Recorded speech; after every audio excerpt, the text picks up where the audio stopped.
Welcome everybody. I'd like to call the January 19th board meeting of the Urban Flood Safety Water Quality District to order. I'm Steve Fancher, your chair.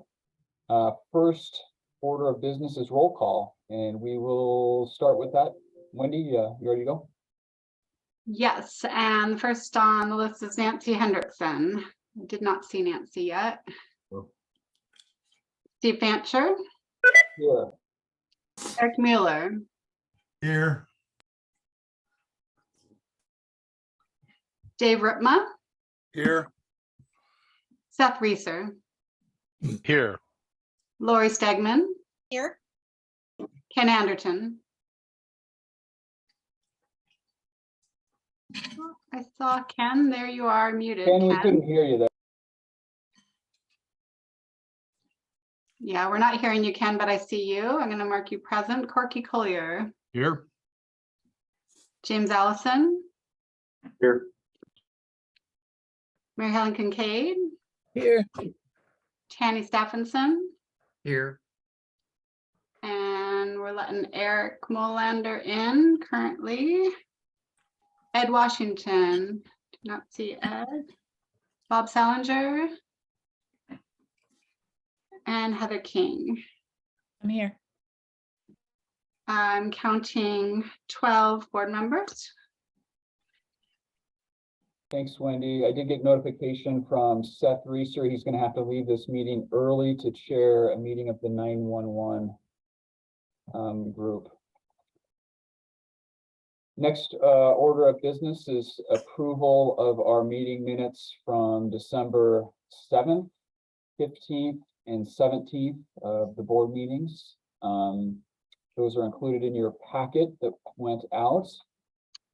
And I would entertain any questions, comments, or a motion at this point to approve those minutes. That should be the 19th. Okay, in the agenda, it says the 17th. So it was Yeah. 12/7, My error in the agenda. So the 12/15, and 12/19. Is that correct? correct. Okay.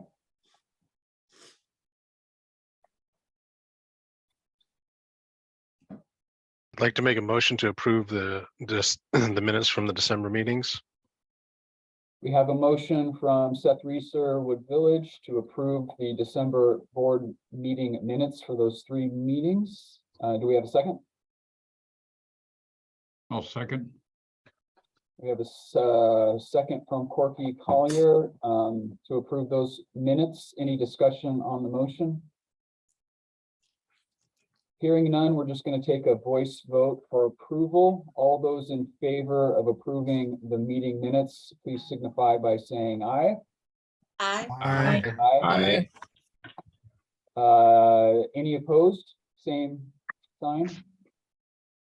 Hearing none, the motion passes unanimously. Thank you. Next up on our agenda, we have board appointment for the representative of Metro. And today we have Ashton Simpson joining us. We also have Garrett Rosenthal, I believe, that's joined, that'll be supporting kind of Ashton in this transition. And hello, Ashton. Hi, can y'all hear me really good? We can. Awesome. Welcome and thanks for being here. I suppose before we entertain a motion, if you'd like to do a little bit more introduction for yourself and let us know a little bit about your role here, and that'd be great. Absolutely. My name is Ashton Simpson. I use he, him pronouns. I am the Metro Councilor representing District 1. I'll be replacing Councilor Craddock, who served on this body, and in support of making sure that the floodplain and water quality in the district works properly. I have a huge background in construction, did some time in the military and the Air Force, was trained through the Army Corps of Engineers, did some work here lightly on the ground at Colas Construction, and then moved on to do community work at the Rosewood Initiative and then leading Oregon Walks. Really happy to be joining this body, hoping to not only give a little bit of my knowledge and experience, but also hope to gain some wisdom and guidance from you all as well. So thank you for having me. Councilor Rosenthal won't be making it in today, but if he becomes available and I'm not available, he will be here in my place. So thank you.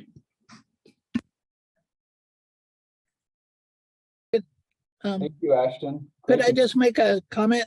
Please. I have close relationship with Herman Colas and his son, Andrew, and he brought up the fact of what a wonderful guy Ashton Simpson was. And he said, at least now I have a friend in politics. So if you know Herman Colas and his extensiveness in construction industry and his goodness and heart, you know that came from the heart. So I just want, and I asked him if I could share that with him, and he said, Mary Helen, it doesn't matter whether I tell you to or not, you will anyway. So thank you. And I'm really glad to have you aboard. Thank you, Mary Helen. Thank you. I love Herman. He's awesome. He's the reason I'm here. He gave me my first job here in Portland. So thank you, Herman. Yeah, he told me a lot more, but I won't share that here. I'll let him tell you. Councilor Simpson, on behalf of the staff, thank you for your service. We appreciate your help in trying to move this along. Excellent. Your background is definitely going to serve this board very well. So thank you. Do we have some example, I guess, language for a motion on page 14 of the board packet, which I think would be that we vote to accept the appointment of Ashton Simpson to seat F, representing Metro. Do we have a motion from anybody? So moved. Second, Lori Stegman. So we have a motion by Eric Mueller. We have a second by Lori Stegman to accept the appointment of Ashton Simpson to seat F, representing Metro on this board. Do we have any discussion on the motion? Okay, hearing none. Do we want to do a roll call vote on this, or do we want to just do this as a vote, voice vote? Any guidance on that, Wendy? What do you think? Either way, I think I'm happy to do the roll call. Okay, let's just do the roll call. Nancy Hendrickson, Aye. Steve Fancher, Aye. Eric Mueller, Aye. Dave Ritma,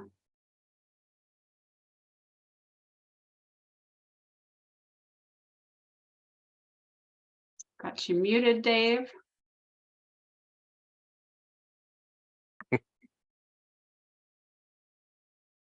Sorry, I didn't mute it. It got muted somehow.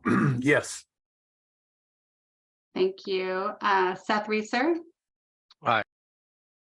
Lori Stegman, Aye. Ken Anderson, Aye. Corky Collier, Aye. James Allison, Aye. Mary Helen Kincaid. If I didn't vote aye, I'd be in big trouble with Herman. So a resounding aye. Tanny Stephenson, Aye. Eric Molander, Aye. Heather King, Aye. 13 ayes.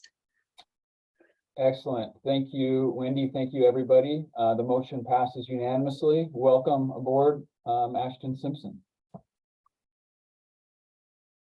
And Ashton, I'll be in touch, getting your oath of office signed, and then you'll be a voting member. All righty. Thank you, everybody. Next up on our agenda, we have a presentation with Janet Olson on the audit. And we're gonna, at the end of that, we're gonna vote. And before we go there, James. Sorry, just a quick question or request. At some point, doesn't need to be now. Can we have a brief presentation for, or not presentation, but just update from staff on where we sit with board placement needs? I know for a while we were concerned. It seems like that's less of a concern, but at some point it'd be good to know what we have and look ahead to see if we need to do any board recruitment. Thank you. Could I just, because it's been within the last 10 minutes that I discovered, I have a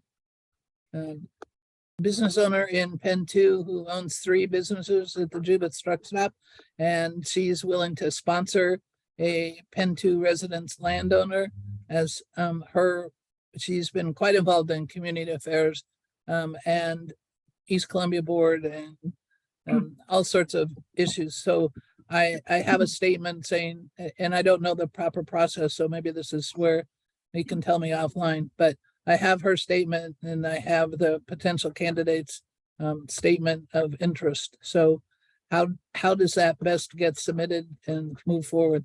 I think you submit that to me, if I'm not mistaken, Mary Okay. Helen. I also have been speaking with a potential business representative for this board, so we might then take this information and review Sure. it and potentially have a meeting where we're looking to appoint one or consider multiples in that meeting. And just for the board's awareness, I did contact a business owner, the person who owns Level Brewing in the floodplain, and he has not said no yet. Didn't say yes either, but he's reviewing things. So that's out there. That's great, you guys. We only have the one vacancy. Well, and mine said yes, and sounds like Steve's got a positive response. Yeah, So get it submitted. we can discuss how that is. I mean, in my opinion, just within Penn 2, there is a lot of concern because of being in the floodplain and what it would do to the businesses. And I know Corky's got connections, Columbia Corridor. So with these three businesses, and one of her three businesses is to screen, is a contract with TSA and Homeland Security to screen potential candidates. So she has a vast knowledge in being able to sort out facts. So, Steve, we'll set up time and talk, and I'll send you the stuff when I have her letter. I'm waiting for the candidate's letter because he's driving to Texas as I speak. So when he gets to the rest stop, I'm sure I'll see something. Thank you, Mary Helen. Your candidate sounds very strong. So that's very promising. And that is our only vacant board seat. So great. And Chair Francer, God, I can't say your name.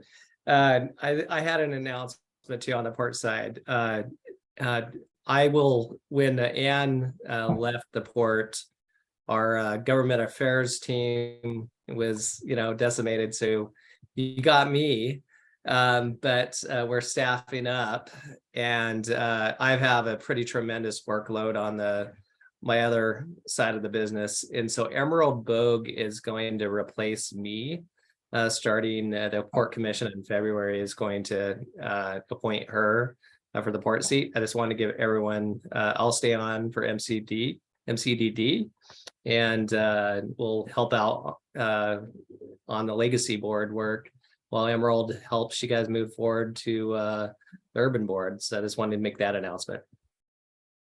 Thanks for letting us know, Ken. Thanks for all your help in the interim and your help with MCDD, Ken. It's really appreciated, not to mention SDIC. You're welcome. Any other board member related announcements to make or questions? Hearing none, let's move on to our next item on the agenda. Again, it's the presentation of the audit, and then at the end of that, we're going to consider a vote for approval of that. Janet, are you ready to go? Yeah, I just want to introduce James Marta. He's been our auditor, his firm has, for about the last 7 years. And I'm just going to let him do his presentation, and so you have time for a question and answer afterwards. Thank you. Okay, and I'll just go ahead and share my screen here. Okay, can you see my screen? Very good. So I'm here to just give you an overview of the financial audit, but also be here to answer questions for the board. The first thing I'd like to cover is the communication of those charged with governance. And a lot of times that's just looked at as another letter that goes to the board, but really it's important that the auditors communicate very specific things to the board. And I want to call attention of what things the board has to actually hear from the auditor. And then we'll talk about the financial report itself. So what we need to do is tell you who's responsible for the report itself. We give an audit, management is responsible for the report. We help assemble it and put it together, but they take responsibility, and we issue an opinion on those financial statements. The management didn't need to consult with any other outside accountants, do any opinion shopping. There was no disagreements, and they did give representations about the completeness of information provided. The significant accounting policies, there was no changes. Auditors need to report that to you. Some of you are involved in government agencies. In the past, you had to report pension liabilities. That was a new thing, so it changed the accounting. So if something changed like that, we'd have to tell you. And then we have to tell you about any estimates that are related to the financial statements. And there's no significant things other than basic receivables. An audit is more than just saying that the numbers are correct. We have to look at the system of controls. We test those. We gather evidence to see if those systems are in place as designed. And we did not have any issues with that. The plan scope was the scope of what we did was in accordance with plan, but it was a little bit later than originally planned based on the timing of certain account closing. No findings and no adjustments. So that's all good news hearing from the auditor. As far as the audit overall, the opinion is an unmodified opinion. That's the best the auditor can give.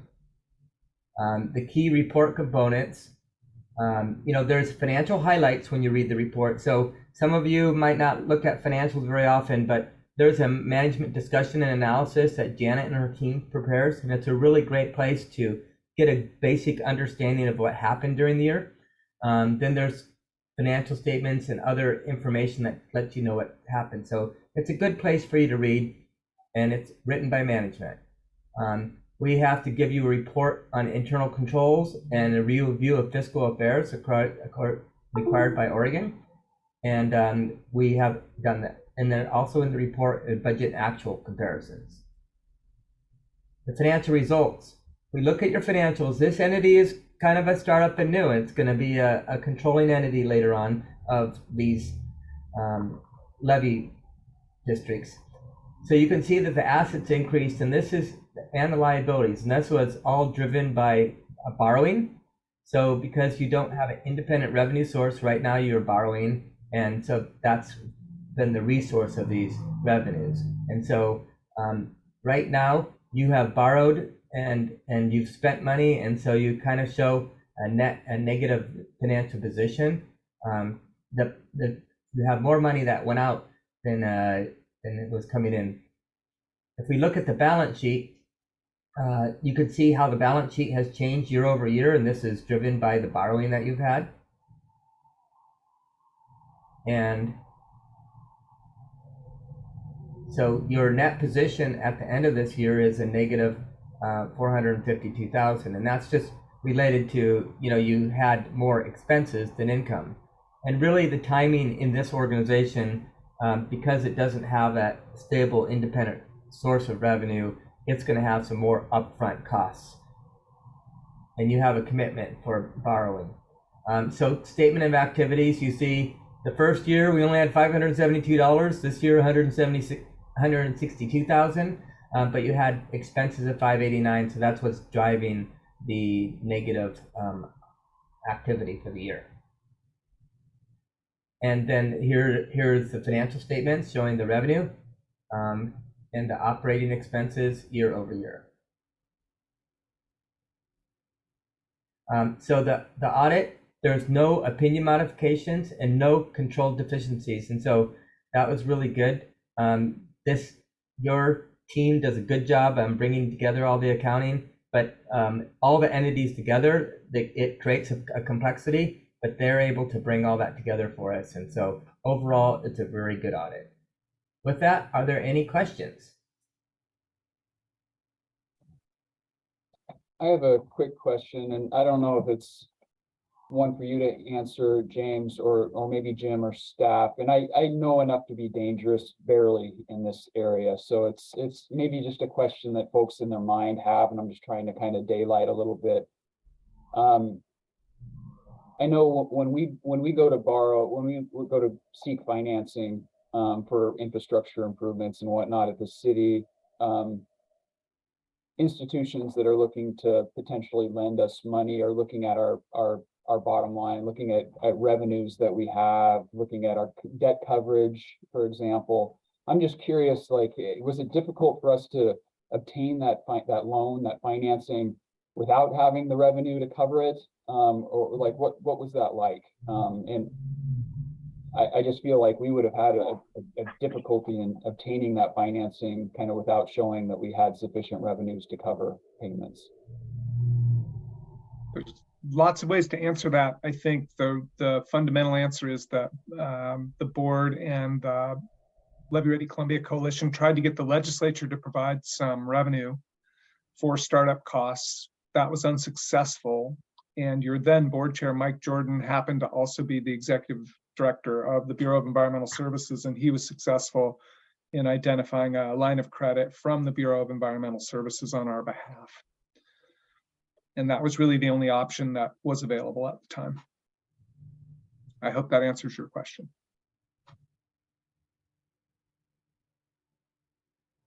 And then, by the way, that line of credit expires in 5 years. We're moving into year 3.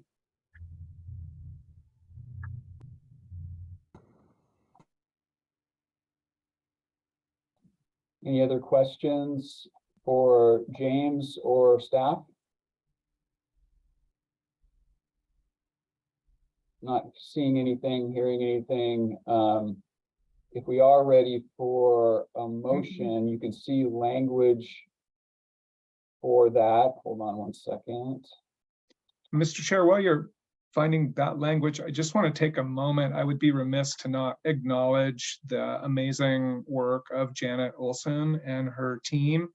As your auditor noted, it's a complex series of organizations and relationships, and occasionally unruly set of staff spending money that Janet is able to corral and track. And it's just it's a phenomenal amount of work, and the team does it exceptionally well. And I just want to, for a moment, pause to offer my respect and appreciation to Janet Olson for her amazing diligence and service in achieving these clean audits the whole time she's been with this organization. It's a huge accomplishment, and it's critical to public trust, which is the actual resource that drives our effectiveness. So thank you very much, Janet, to you and your team for your excellent work.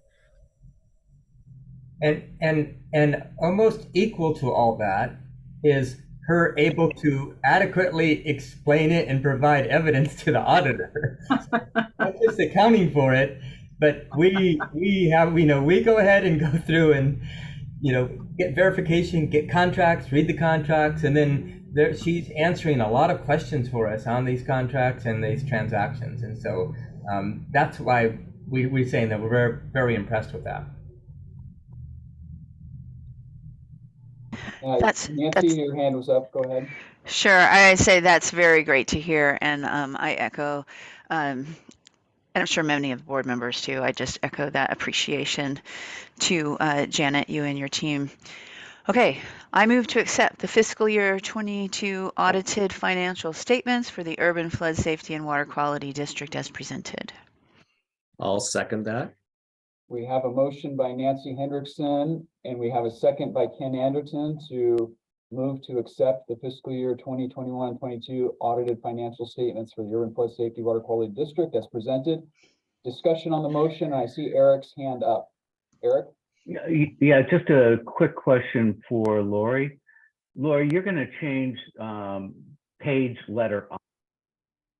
So that's going to be, so that edit is already in and we're voting on that as corrected, correct? We will make the correction. Thank you for pointing that out, Eric. All right.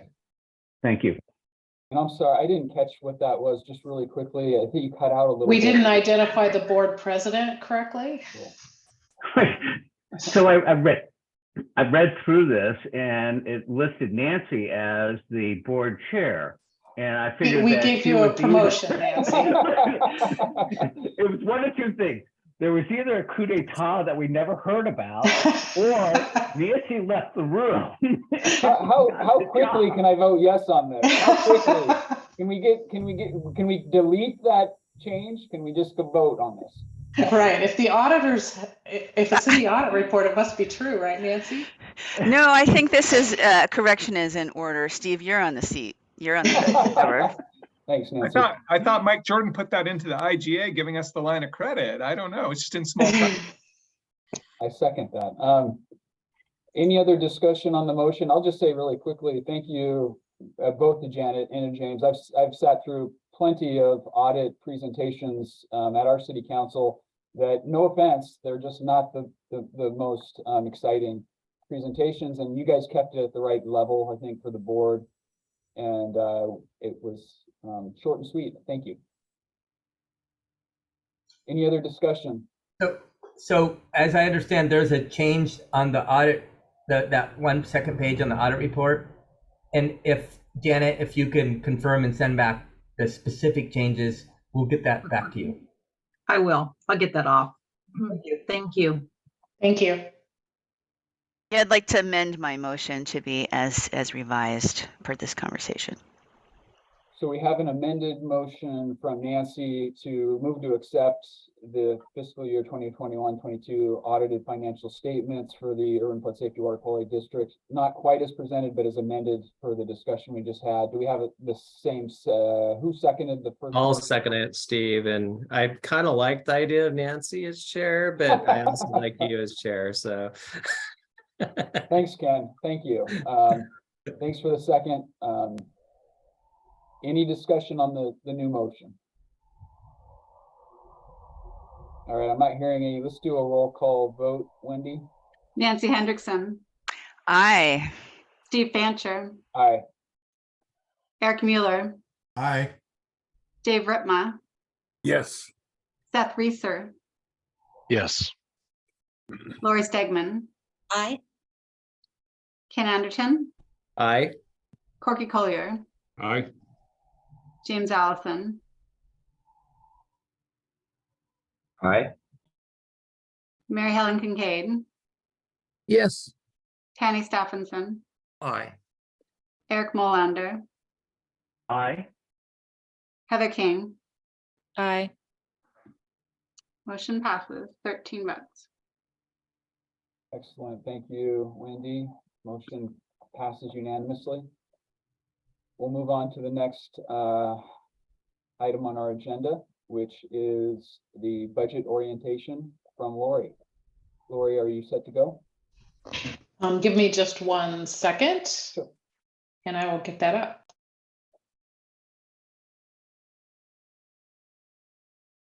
It feels like budget is always kind of a constant process, even though you just, you're completing 1 year and going right into the next, but that's how it is in every jurisdiction. So here we are.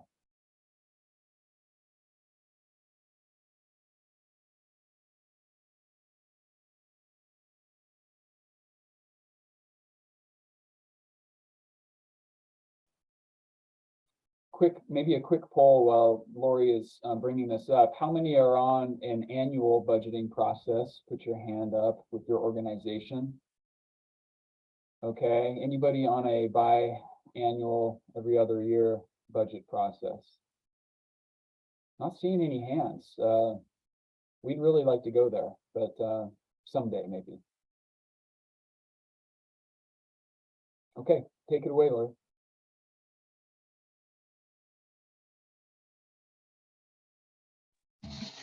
All right, can everybody see my screen? Great, I will get started. So good afternoon. So today is the first in the series of discussions that we'll be having related to the urban district budget for the upcoming year.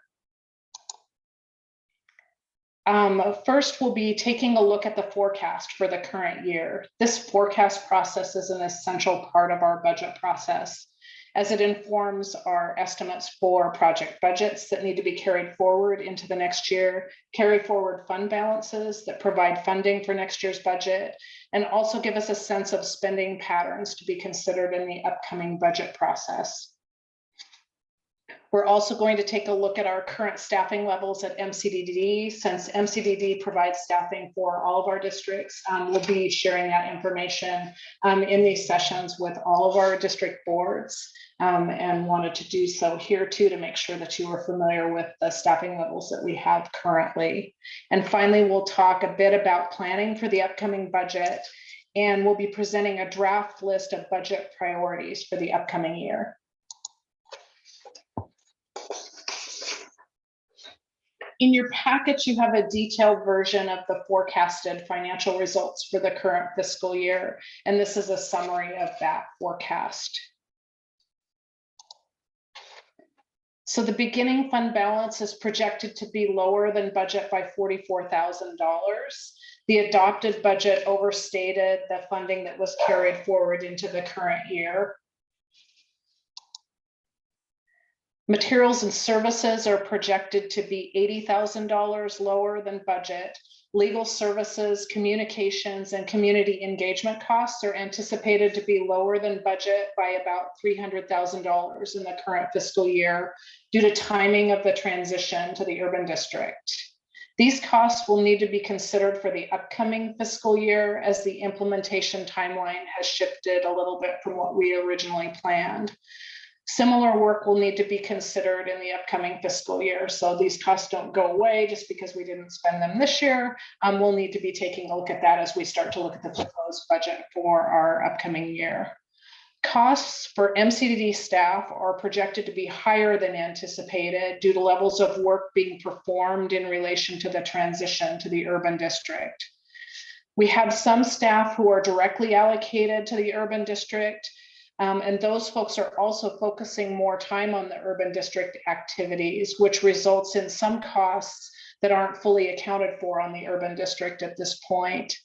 Election fees budgeted in the fiscal year 22-23 will not be incurred until the upcoming fiscal year 23-24, so those will carry forward as well. Debt service costs were not included in the budget for the current fiscal year, but needed to consider the scheduled interest payments on the line of credit borrowing. So that is the variance that you're seeing on that line. And then ending fund balance is about $10,000 lower than budget, leaving a little bit less to carry forward.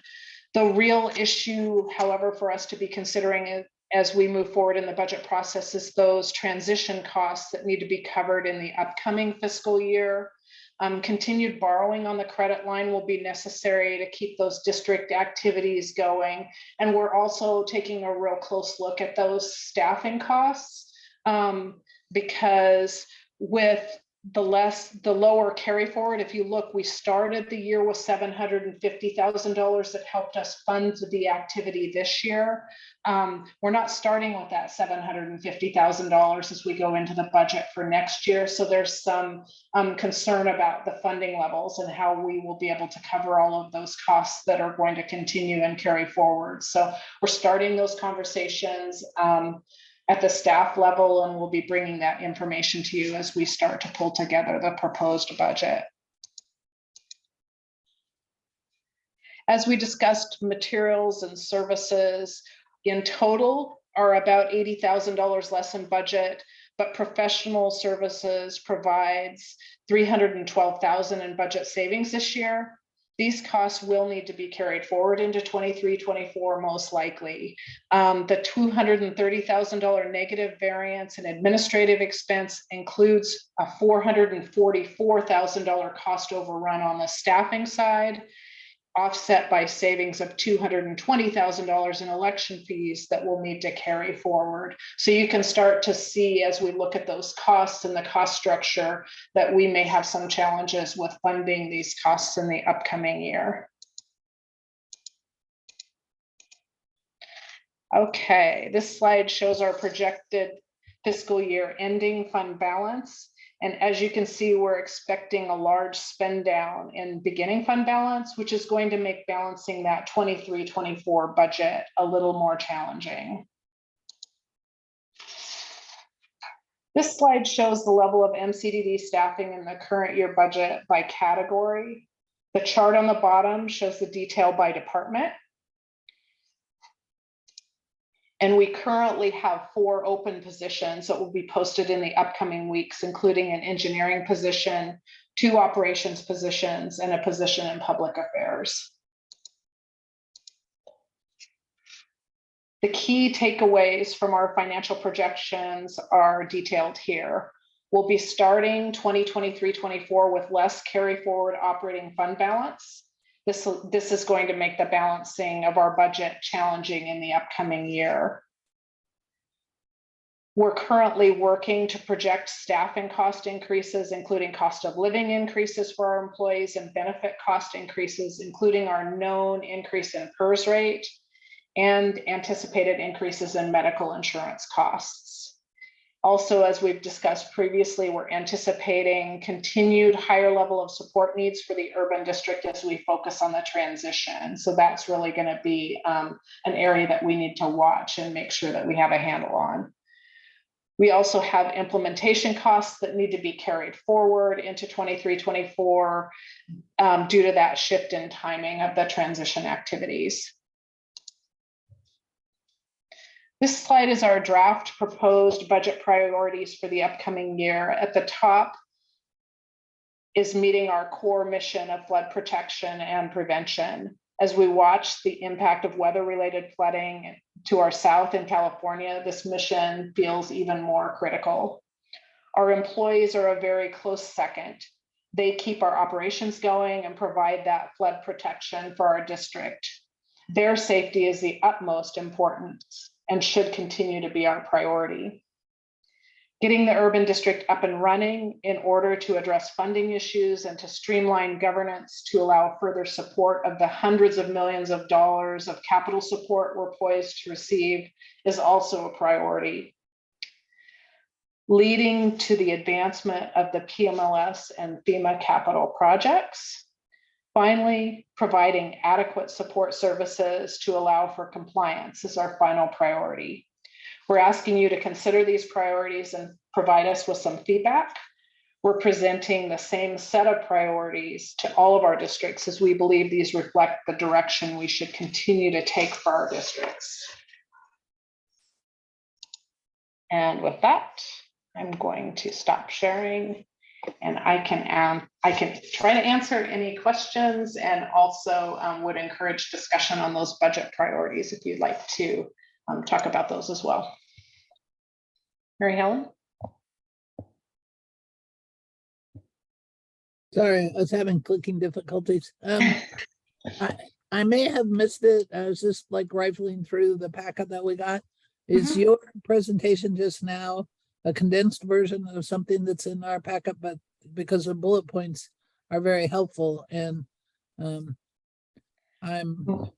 Mary Helen, you should have a copy of my slides in the packet as well as a copy of the forecast, which is a little bit bigger document.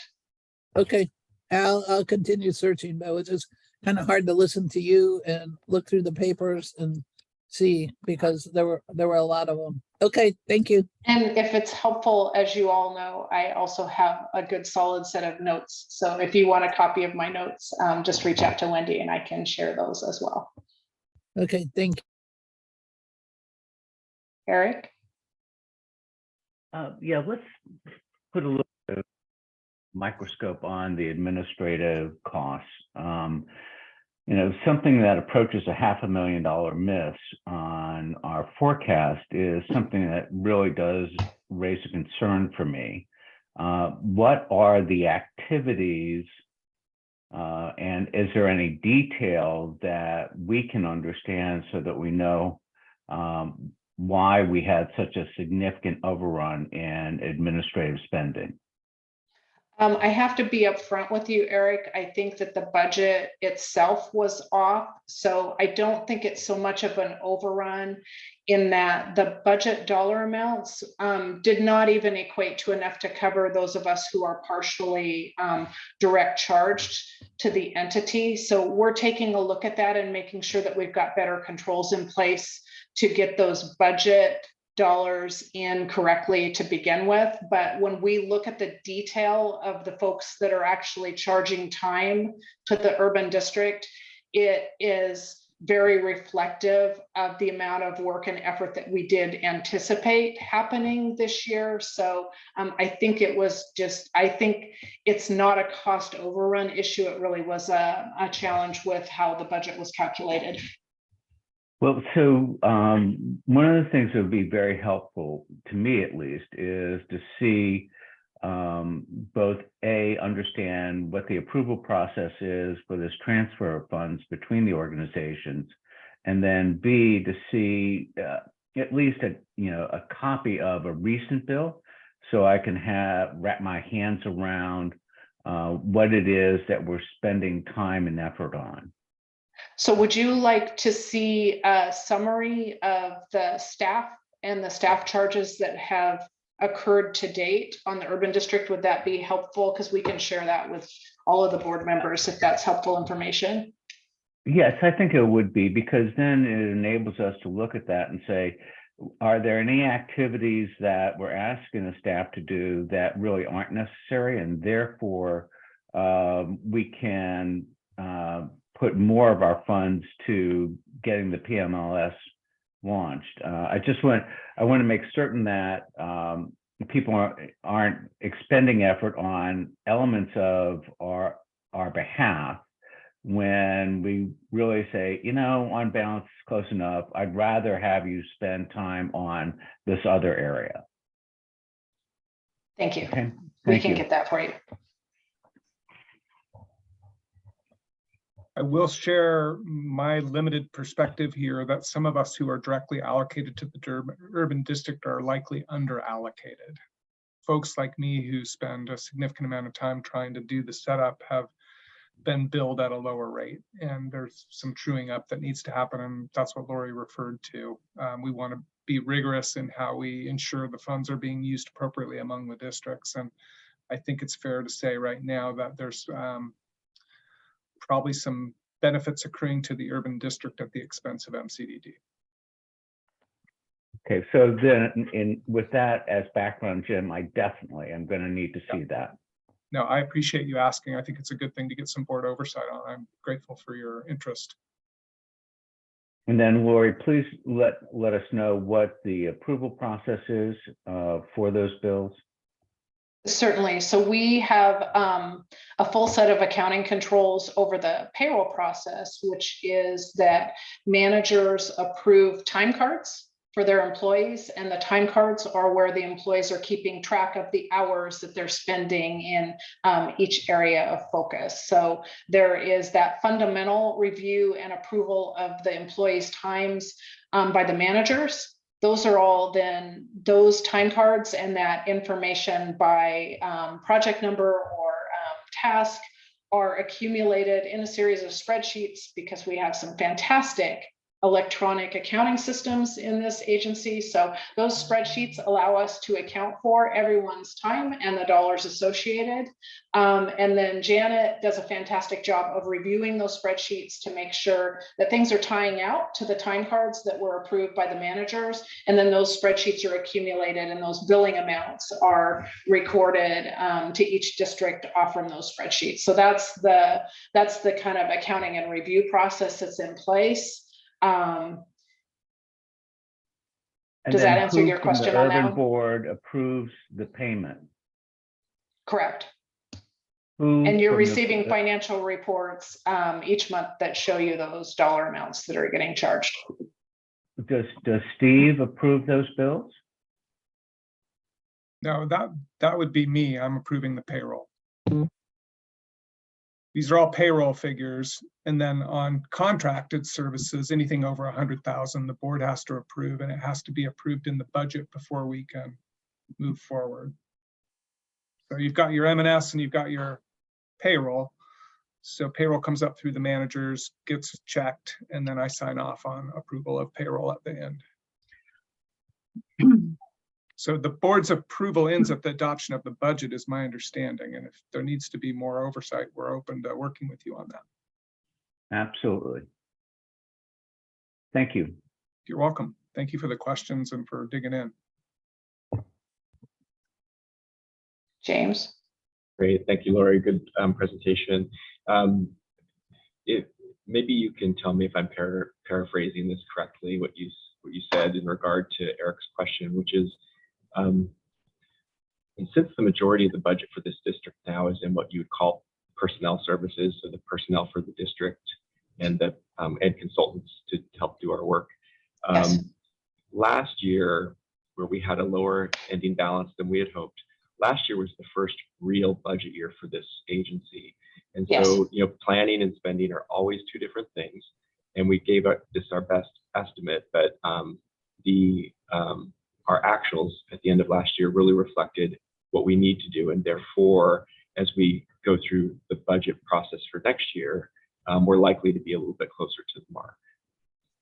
I think we'll have a better sense really of what will timing and what we'll be spending. It is important when you operate under Oregon local budget law, if there's some question as to timing of an expenditure, you want to make sure that you get those appropriations in so that you can actually incur the cost, which is what you're seeing in some of these consulting and the $220,000 for the election fees, is that there was some possibility that those costs could have been incurred this year. So it was appropriate for those items to be included in the budget this year. But that's really why you do a forecast process like this each year with your budget, is to really know where you're at, know which things are going to need to be carried forward, and really for that transparency and for that awareness for you all as board members to know what's happening and where we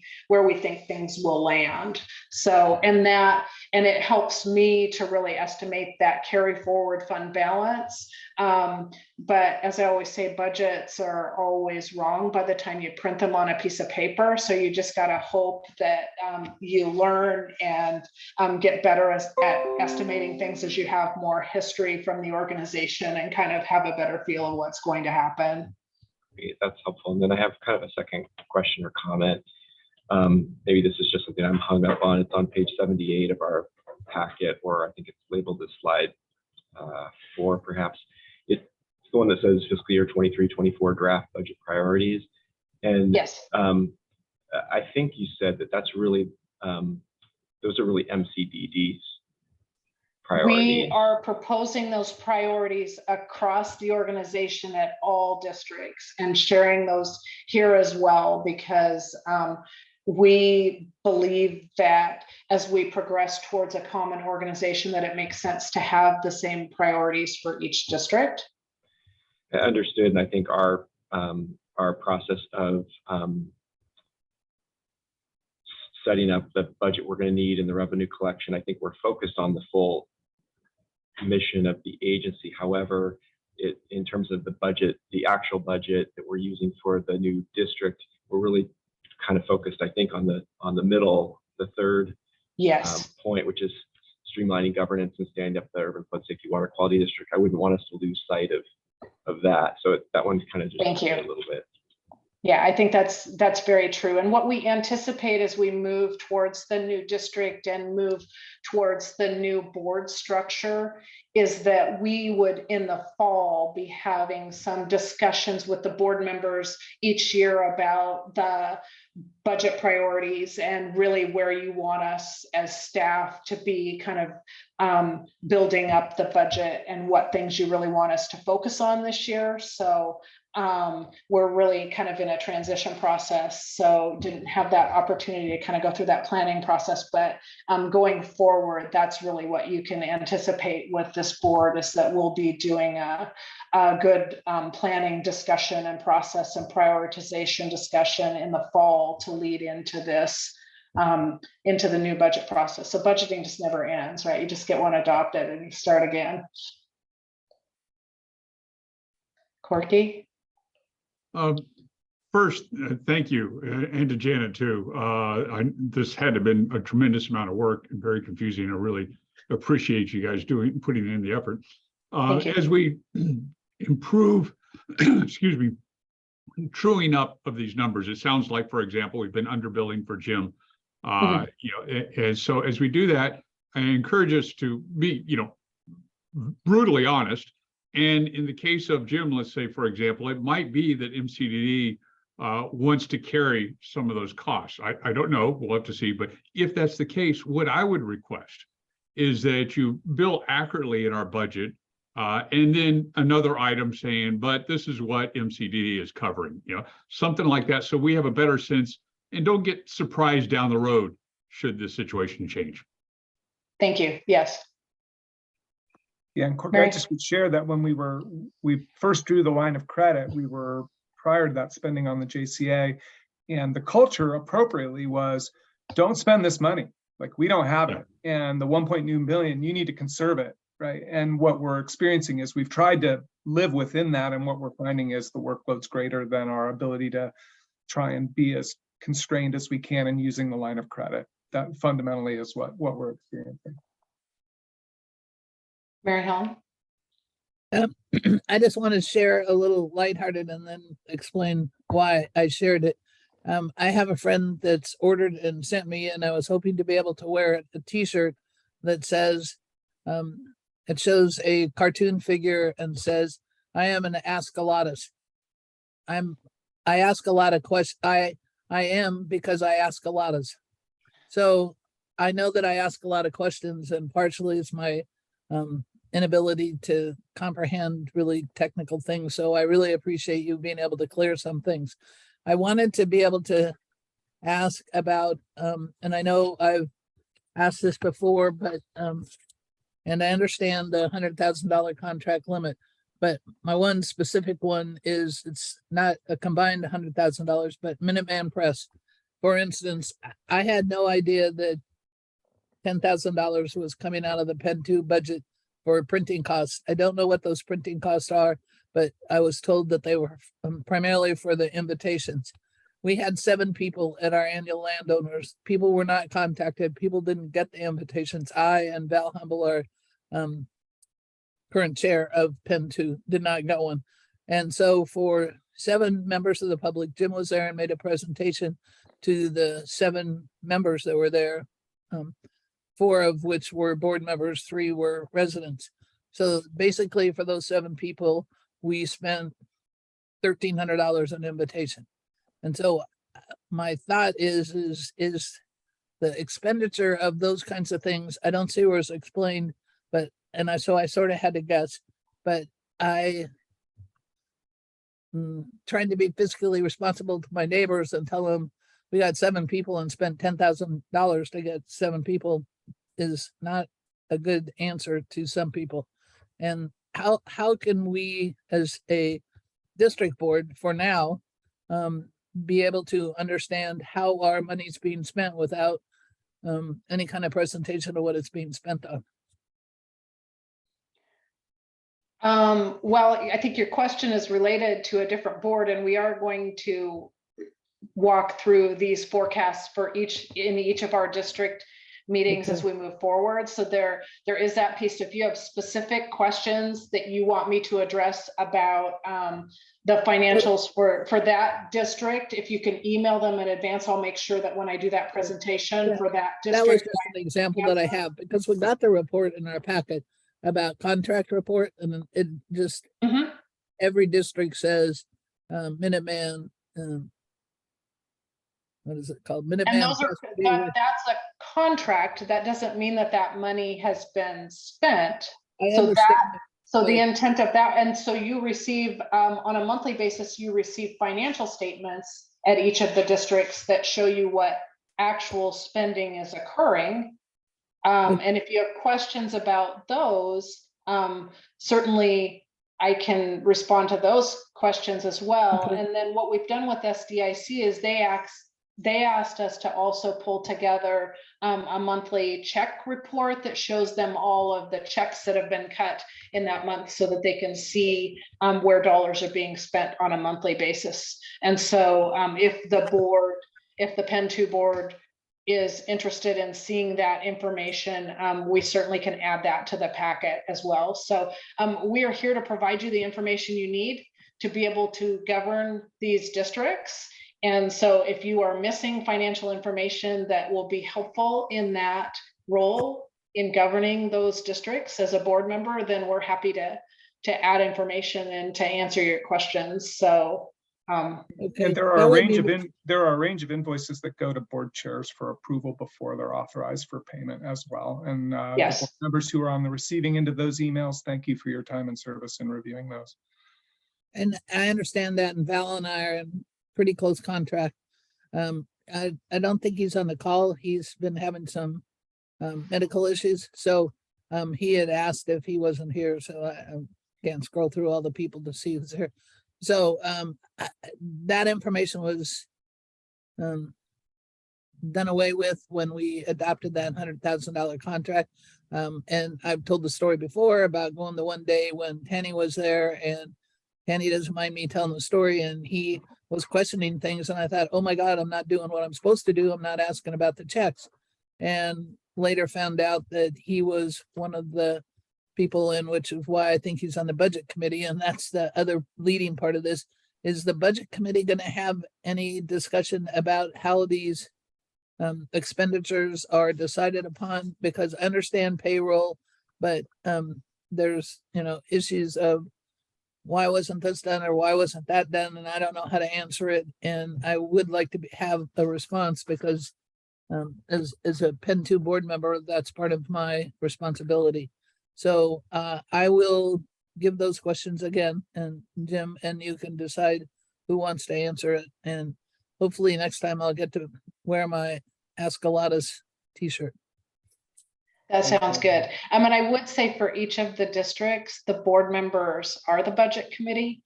For this district, to meet Oregon local budget law, we have a meeting with the TSCC, the Multnomah County TSCC, and that's our official budget hearing. But for the other districts that aren't required to comply with all of the specifics of Oregon local budget law, they are acting as the budget committee. So you are a budget committee member, Mary Helen. Who knew? Sorry, talking with my mic on a red line. I understand the difference here, but I'm just trying to interpret, because this information came in our packet for this meeting, and Yes. it said contract report. And Yes. it shows me, I added it up once, but I don't have the paper where I added it up. But it seemed like about $80,000. I had no idea that you were taking our money. I mean, spending our money, and I don't have a way to explain that. So I will delineate my questions and send them to you so that I can report back to the board. Absolutely. Thank you. Nancy. Thanks. I just, in terms of public spending, I want to echo one thing that Lori was saying, and this is the analogy I use with my team. It's like the contract is the envelope, like the $10,000 contract. That's how much you can spend up to that much, but you can't spend over. So you might only spend like $20 in any particular month, but for the length of the contract, that's the contract amount. And so I think I heard you say this, Lori, before, that the contract report is not an expenditure report. It's here's all the contracts we have active. So just because I've had to explain this many times, it might help you, Mary Helen, the difference between contracts and expenditures. One's a check and the other's an envelope that you might put a check in sometime. Thank you. Thanks, Nancy. Any other questions for Lori before we move on to the next topic? I guess I will leave you with money is tight and time is short. The limit on our credit card is rapidly approaching. Thanks, Jim. No pressure. Moving on, let's go to our general obligation, or GO bond training, and So, that's being presented by Jamie Damon. so Steve, we're gonna need to switch the agenda around a little bit, and wanted to check in with Colin and Emily. I'm not sure who's taking the lead on item 7. Sorry, Wendy, I forgot. You had messaged me and I completely, it went in one and went out the other. So It's okay. let's do that update. I can take that. So we just wanted to give you all an update on some of the ongoing work. I don't want you to feel if you don't hear about something in a board meeting that things aren't happening behind the scenes. And so between the work on the guiding principles, the technical advisory group, updates to and discussion on the various geographies in the revenue model, and then revenue collection strategy efforts. And so I'll start, and I can just give you an update on the efforts to adjust the guiding principles and bring those back to the board. Sarah O'Brien is going to facilitate a smaller group of board members, as discussed previously, to walk through that document and make some kind of do some red line edits to bring back to the board. And that group is scheduled to meet on Friday, and we expect to be able to come back in early January with the with that for you all to review. In regards to the technical Emily, advisory, yes. Sorry, real quick, can I add on to that just while you're talking about it? I just want to thank Eric Molander for sending, and we have to, our time is short. We don't have a lot of time to meet, obviously, always need more time. But thank Eric Molander for putting a lot of thoughts together around the guiding principles, sending those to me. I apologize. I meant to send that out to the whole group just to get wheels turning, get to thinking about where Eric is, where his mind is, and I will get that out right after this meeting. But just wanted to thank Eric for all of the time he put into that. Awesome. Yes. So the next item was the technical advisory group. So that group met last week. And again, I think you'll recall the purpose of that group is sort of to act as a resource of sort of technical experts related to like local government finance. And so they discussed, I think, like 4 main topics. For one was sort of review of the model and presentation of the revenue strategy, and some discussion of how to present that next time, and some of the items that could be included, including typical customers. They discussed the contingency in the financial forecast and sort of talk through best practices and how other agencies approach contingency and their policies for that. They talked through the inflation assumptions within the forecast, and also, again, sort of other agencies' policies and best practices, and then talked through some of the communications pieces for like a staff recommendation or an actual item for the board to approve, and what kind of information you'd want to put in there, such as like levels of service or some of the benchmarking that we've been discussing. And so there are no additional meetings planned for that group upcoming. And it's likely the start of March, you'll see some of those things that they discussed there as far as changes to the revenue model and changes to how that information is going to be presented to you. Colin, do you want to talk through revenue collection? Yes, I'll give a quick update on where we are as far as the revenue collection. Just as a bit of background, of course, one of the thorniest issues that we're dealing with is exactly how this revenue comes in, the operating revenue that we're considering through our work with Echo Northwest. How does this come in as we change this over to a service fee? During the summer, we had a round of conversations with different city representatives about whether or not we'd be able to collect this on the utility bills. We also discussed with a private utility that does one-off collections for smaller citizens and public utility groups. And we also discussed this with the Portland Revenue Division and with a private mailing and billing company that we were connected to by City of Troutdale. So given that information, we brought that into the forecast that you as a board have been considering. So that's where the cost estimates, the cost for collection being somewhere between $3.5 to $4 million, was from that those conversations that we had leading us to needing to consider what the collection loss would be as well. So if we had to go through direct billing, it would be between 60 and 80% of billing compliance, and therefore having 40 or 20% loss is reflected in the forecast that you as a board have been considering.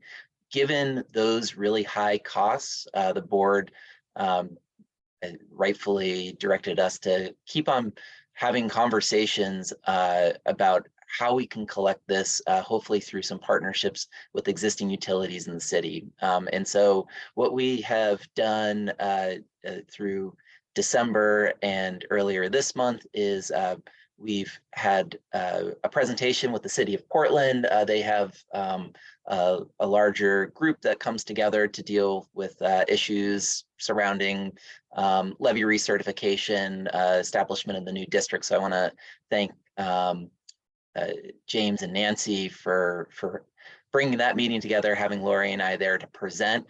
We were directed to connect with a director over at the Portland Water Bureau. Lori and I met with that team yesterday, and so that was a really productive conversation, and they are going to be producing an estimate as well as an analysis on whether or not they would be able to collect that revenue and what it would cost and sort of what the mechanics of that collection might look like. We're also pursuing a path where it doesn't necessarily need to be directly on the utility bill. So if there's another vehicle, either through an intergovernmental agreement or similar, that works well for the cities, we also want to pursue that.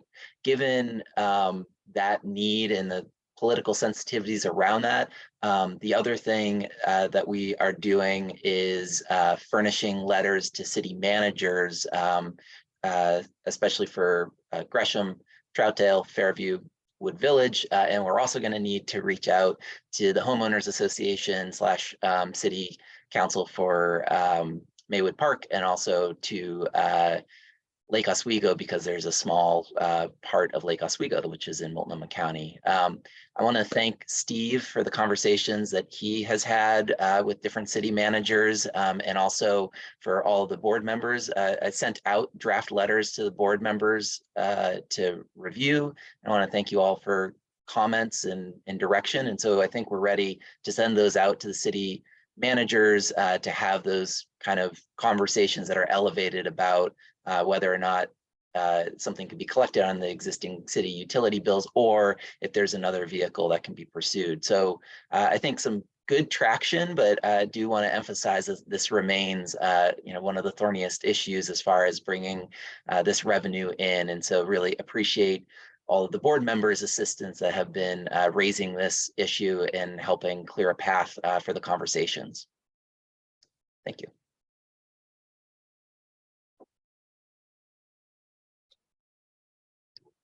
Thanks, James, I Emily, see. Colin. Any questions? James? Yeah, I probably this is a better conversation offline, but I'll mention it just because it's on my mind. Colin, very much appreciate the work, all the legwork you're putting into this. And I'm speaking as the Penn One board representative to this group. The city's position and our relationship with Penn One is, although the city has met its past obligations to Penn One, what we've been working toward for years now is what additional commitments can the city make to make sure that Penn One stays solvent to meet our operational needs. The city of Portland, it's not a knock on the city of Portland to say that we work in silos. So, as you talk to the Water Bureau, it sounds like that conversation is, you've got a structured conversation for what may be possible. But I'll just state the obvious that, this is whether this is feasible and will go forward with the city of Portland is unknown. But it is true to say that the city has quite a stake in the game here, right? And so, you, Colin, in your position, the other staff members, and Jim's position, there are other conversations to have at the city of Portland. I sit here, BES and Penn One. Nancy has her role. You're talking to the Water Bureau, but obviously there's a raising this to the highest level of the city is so that the city can make a good decision about the city's interest in this new district is important. And please follow up with me offline if you want to discuss it. Okay. No, I appreciate that point, especially around the silos. And I also really appreciate now for a number of years, the city has been bringing together the inter-bureau coordinating team on this. And so I think we would really look forward to the opportunity to come back and debrief on the conversations that we've been having at upcoming coordinating meetings. And that way we might be able to break down some of those silos and keep that conversation broader.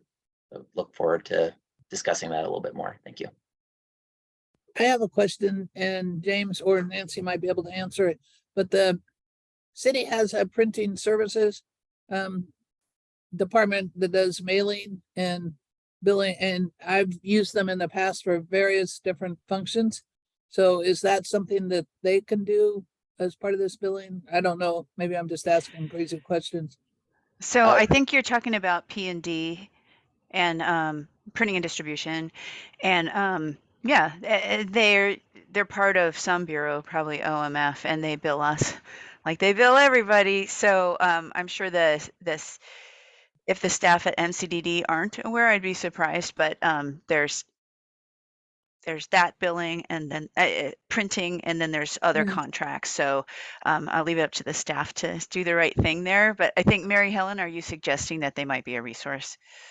Yes. Oh, well, and I used them, I'm going to say in a small capacity of, 500 or less. When I was about 600 mailings. And it was, a donation solicitation completely unrelated to, billing and collecting. But I got to know, and I don't remember the person's name, and I'm kind of doing dueling conversations with my doctor on the phone, but I didn't know if that was an option, if it was anybody knew about it. And so I just wanted to bring it up, and it sounds like been doing a lot of research. So I'm just leave it at that. Thank you, Mary Helen. I think it is a great resource, and connected to that, it's more than just the mailing, but that is a key part. It's a very large distribution and very expensive just in the mailing, but it is the software, the customer service, and a number of other things that are frankly beyond the capacity of the size and scale of our staff and what we do. And so we did have a conversation. I had a conversation with the director of the revenue division, which is connected to the mailing. And so that's the group that does the supportive housing bill direct mailing. They do the arts tax direct mailing, and it is something that they could do. However, the cost of that direct mailing and the compliance, at best being a terminal compliance of 80%, 20% and people just ignoring that bill, remains a big problem. And those are the numbers that Lori brought into the forecast based on some of that information, both the cost of collection and what that compliance is. So we will continue to have those conversations, but the direct billing prospect is pretty expensive and frankly, it's also somewhat inequitable, where those that are paying would be shouldering an additional cost for those that don't pay. Thank you. So the last piece as far as ongoing work updates was discussion on the geographies and additional analysis. And Bill, do you want to touch on what we're doing with that? Absolutely. Thanks, Emily. Right. So Bill Owen, Chief Engineer of the district, for those I haven't met yet, recall that the technical advisory group was established to provide expert advice for the board, primarily in financial items, but as a couple of board members noted, the watershed boundary that you were shown earlier was perhaps a little different than what they have seen in their own experience, and so they asked us to examine this a little closer. And I absolutely agree that the watershed contribution to the managed floodplain is complex. There's both with surface water contributions and groundwater contributions, and lots of wells on site, as well as Green Street facilities, and the details go on and on. So it's a complex topic technically, and it was advisable to examine this more closely. So staff at MCD did put together what they have from the watershed boundary from hydraulic modeling work that honestly we received from the cities, or is in consultation with the cities And we sent that out to a group to take a look at, and we did receive feedback, which we certainly appreciate. And generally, they're in line with our understanding of at least of the technical boundaries. There are some places where we can make some adjustments, whether it's next to public right-of-ways and or in Troutdale in particular, specified more detailed adjustments to the boundary, which certainly would certainly appreciated. So for my opinion, if we continue using a watershed boundary for y'all's revenue structure, I feel pretty confident that if we reached out to the cities to provide those details and updates to those revised boundaries, it's would be provide a good foundation for a data set that this district can leverage. So from my perspective, the technical exercise to review review those watershed boundaries as we were able to wrap up, and we can connect with others if there are some follow-up details. But I wanted to make sure that point out there were some philosophical points that were made in response to some of those to our general inquiry, and those are important for this group to decide. This was not the intent of the technical work I just described, but those considerations regarding influent water and equitably charging a service fee throughout all of the this district's ratepayers, which includes everyone in the UGB and the county, is important. So I'm hopeful that your board will be able to tackle those as policy questions and revise the revenue structure accordingly. So any questions about the technical exercise? James? No, Bill, but to your last point, I guess I appreciate you mentioning the sort of philosophical discussion about that geography. And now, of course, is not the time to have that discussion, but just reminding myself and others that I think it's a philosophical question for sure. And it will require, I think, some time and some prompts by staff and some sharing by board members. Additionally, it's I'll state the obvious, which is in addition to being philosophical, it's also what's politically pragmatic. As we've already been talking about what will be politically acceptable in terms of the amount of revenue we need to collect, the services we provide, and to whom we distribute and how we distribute those charges. So I just want to make sure we have time for that conversation. It is philosophical. It's also the political pragmatism around, and there may be a legal aspect to it as well. Yeah, good. I hear that, and I know other staff heard that as well. So we'll carve in time to make sure to have those conversations. Thanks, James. I see Mary Helen's hand up first, then Nancy. Okay, back to my. I can hardly wait to get my T-shirt and be an Ask a Lotus. If this might be related to, but not completely a part of what all you just said. But I've been trying to get a list of CIP items, and I know you've made numerous presentations.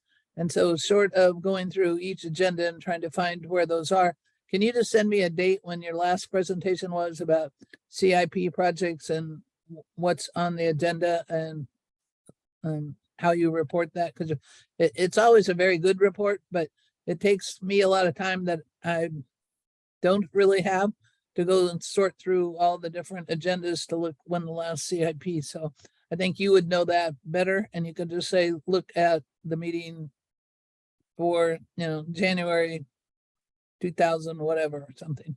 I certainly, Mary Helen, I certainly can do that. Are you interested just in Penn 2's CIP or all the CIPs for all 4 districts? Well, all would be good, so then I could see it overall as for both reasons, for the Penn 2 reason and for the urban flood safety reason. Okay. I'll connect with you offline to make sure to get that information to you. Okay. No big hurry. It's just trying to get my hands wrapped around projects while we're spending money on that sort of thing. Yep, absolutely. No problem. Nancy? Also a request, you said you feel like you've wrapped up the discussions on the geographies.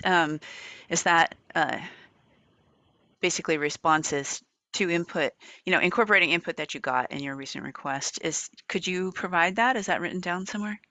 It is written down through the responses we got, so I can do that and make it available to the board just for the record and for reference if that's helpful. Yeah, thanks. Sure. Bill, I don't know if we got you updated dry well information. That's the one piece that I'm wondering about. And I know you had requested it, and our stormwater folks were copied. I just don't know if they followed up with you. Yeah, I haven't seen it quite yet, Steve. And yeah, those are the type of little smaller details that we can definitely connect with. Okay. Both you as well as BES's team for smaller things.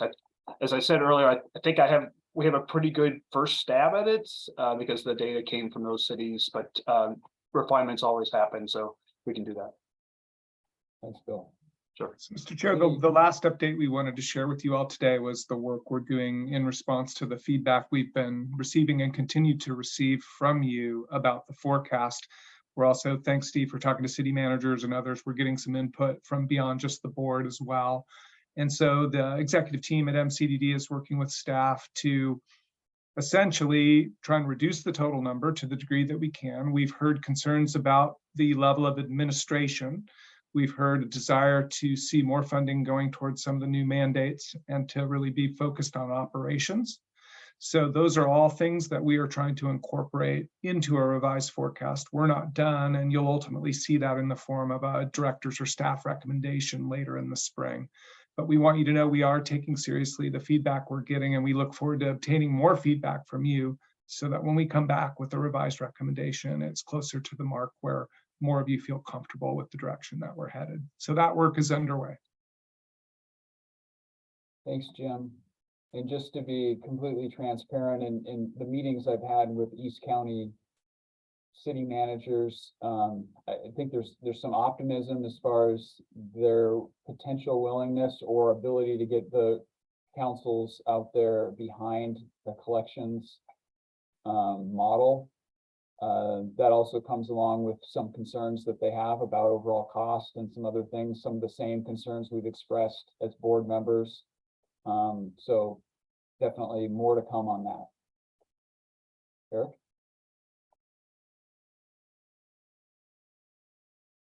Eric, go ahead, your hand's up. You're on mute. Whoops, sorry about that. Sorry, I just wanted to follow up on Jim's comment as he made mention of the director's recommendation and so forth. And I think it is somewhat in parallel to the comments you just made about ongoing conversations, but have asked multiple times in meetings, outside of meetings, directly, emails about information on the capital bond side.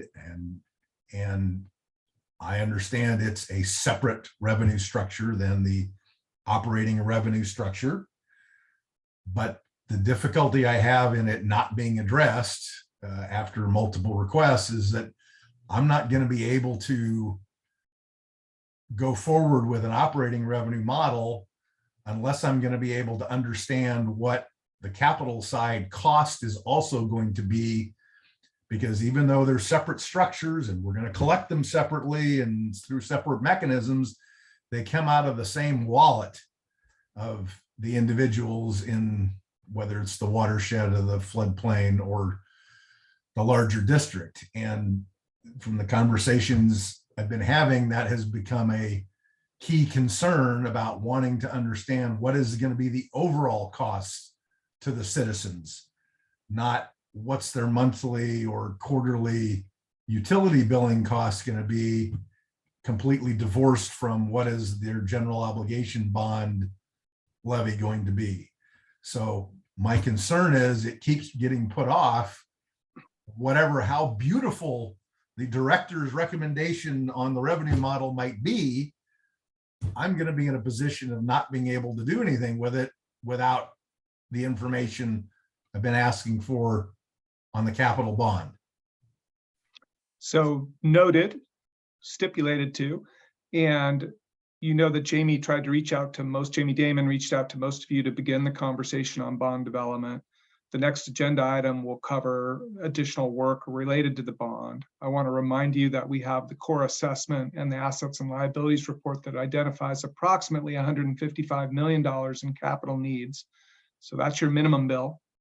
And then you have your new mandates and additional work and gaps that we'd like to fill. And that's going to be the area where the board has the most policy control to determine beyond those PMLS, FEMA, and assets and liability projects, what additional revenue would you like to request from voters? And we're gearing up to begin that work now. And I regret it's taken this time, but there's just only so much with the revenue we have that we can get done in any one time, Eric. And I appreciate your consistency and your passion for trying to get these numbers pulled together. And we recognize that they're connected. So Colin, you can correct me here, but looking at the range of costs on the capital side on a GO bond, I think we're looking at something between like 11 and 17 cents a thousand, depending on how far we go and how we structure that bond. That's correct. And we will be in front of this board at just about every board meeting and work session moving forward over the next few months on the development of that. We have project manager working on this. Carrie Sandeman will be leading this up. We have technical work that is going internally, but Eric, I hear you loud and clear. You want to see those numbers, you want to have those conversations and have that as part of the recommendation. And yeah, that is part of the plan, work plan for getting these in front of you, having that technically developed, continuing to work with our financial advisor, as well as the communications team, which is a good segue to the next agenda item. Thanks, Colin. Mary Helen, we have a couple more minutes. We want to make sure we have enough time for the next one, but if you have a question on this topic. 30 seconds. I agree with all that Eric just said, and I've been saying that for a very long time. But I want to take issue with Jim saying that he's been speaking to city leaders. That's leaving the neighborhoods out of contention, like we aren't as important as a city leader. They're politicians. We have direct lines to neighborhoods. So Eric Molander, Tanny, and I have those direct bonds with the voters. And I cannot support, and I've said this before, I cannot support a GO bond when I don't know what it's going to cost and how it's going to be. The city leaders. Mary Helen, I talked about city leaders in the context of the revenue collection for operating, and we have a public engagement plan that we're preparing with board liaisons and so on the bond. And I don't know what the bond's going to cost because the board hasn't decided. We know we have $155 million in needs. But please, we have a plan for public engagement. We don't have the information we need to engage the public meaningfully yet. I'm not saying engage them. I'm just saying keep us informed like you do city leaders, because we're the ones that are going to have the direct line through public engagement to promote the GO bond. And having an agenda item that says general bond training when we don't even know or don't all agree with on the feasibility of that general bond, especially in the most recent since January 6th, I'm going to say kerfuffle. I don't know. That's the only nice word I have to say for it. That's going on at a federal level.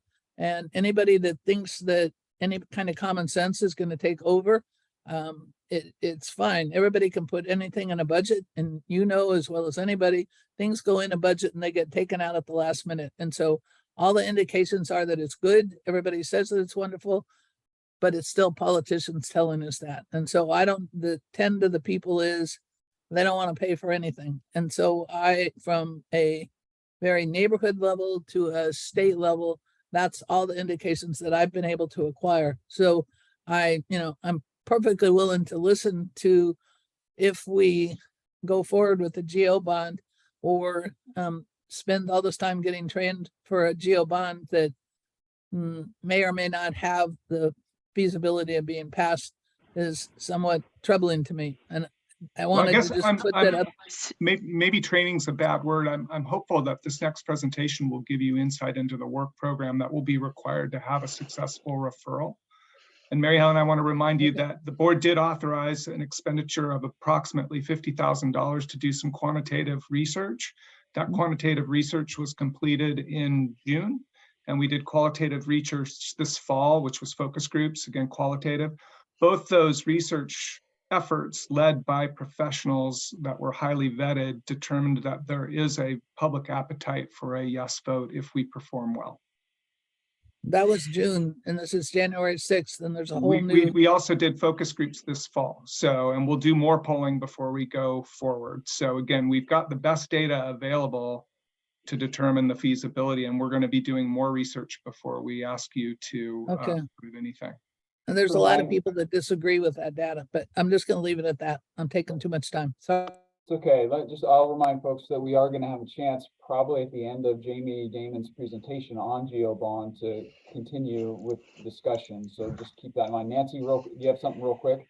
Yeah, just very quick. Yeah, I do really want to get to the presentation because I don't understand a lot about bonds. They've been very tangential, and I really appreciate the Jim, you reminding us about the focus groups because it is going to be the entire Multnomah County and really very different than many different neighborhoods in that county. So appreciate I'm looking forward to what comes next, and I'm being quiet now.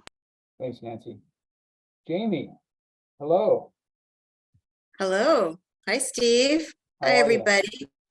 I'm good. Glad to see everybody. Thank you for your accommodations to readjust time just slightly. We had an outdated calendar invite, and so we were expecting to speak with all of you in about an hour and a half. So we're glad that we were able to remedy this and get in front of all of you today.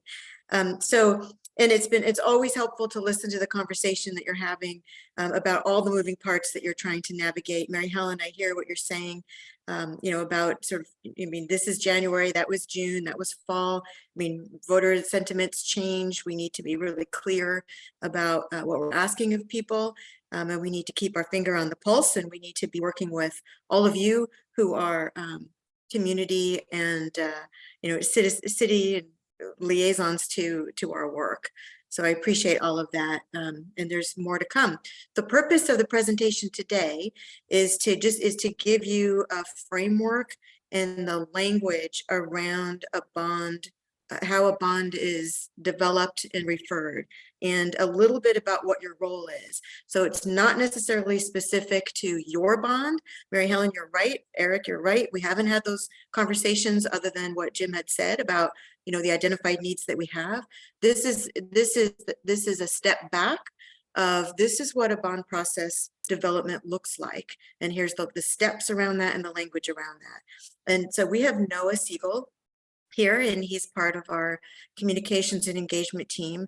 And he's worked with, Noah, why can't I think of his name? Praxis. Oh, Jake Weidler. With Jake Weidler, thank you. So we have, so these are two seasoned professionals with lots of experience working with geobonds and campaigns. And so Noah and Jake worked together to put this presentation that you're going to see here to walk you through just what the pieces are. So I think that's enough of a setup, unless Noah, you think there's something I missed that people need to understand before you get started? No, that's fine. I just, how much time do we have? I want to be very aware of that. We're finished. We're wrapping up at 3 o'clock. So you probably have, if you want to leave a little time at the end for discussion questions, you probably have 15 minutes. Okay, I'll move pretty briskly through. Jamie, do you have it up? Are you able to share? Or would you like me to share? Yeah, if you've got it handy, that would be great. And if folks can hold their questions till the end of Noah's presentation, because I think you'll find your questions are answered as he goes through. So that's number one. The second is, as Jim mentioned earlier, we're going to start, or maybe it was Colin, I don't remember which, we are going to be in front of you every board meeting with some aspect of the GeoBond development process. So you will be intimately a part of this as it moves forward. So this is our first conversation about it. And it's not the last, and it's meant to be an introduction. Thank you, Jamie. So I'll just introduce myself again. My name is Noah Siegel, and I'm a communications and strategy consultant working with the Kearns and West team. I've worked on infrastructure issues in the Portland region for a while now, definitely over 10 years. And I know some of you from other incarnations of my work. Some of you I'm just meeting now. So thank you very much for having me here.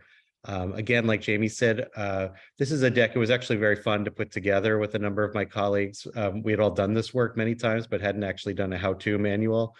So really appreciated the opportunity. I realized that many of you, some of you have tremendous experience working on measures and referring measures as a public body. Some have very little. So for those who have experience, would love your feedback and the opportunity to make this even sharper. And for those who benefit from it, really hope this helps. The first thing I just wanted to point out as we jump in on this pathway to referral presentation is the branding on the bottom right and throughout the presentation of Flood Safe Columbia River. So this is our brand that we're starting to use that puts together really three things: the operating revenue that you were discussing and working on, the governance future of the district, and the bond measure as a single body of work that really needs to move forward together to keep our region safe from flooding.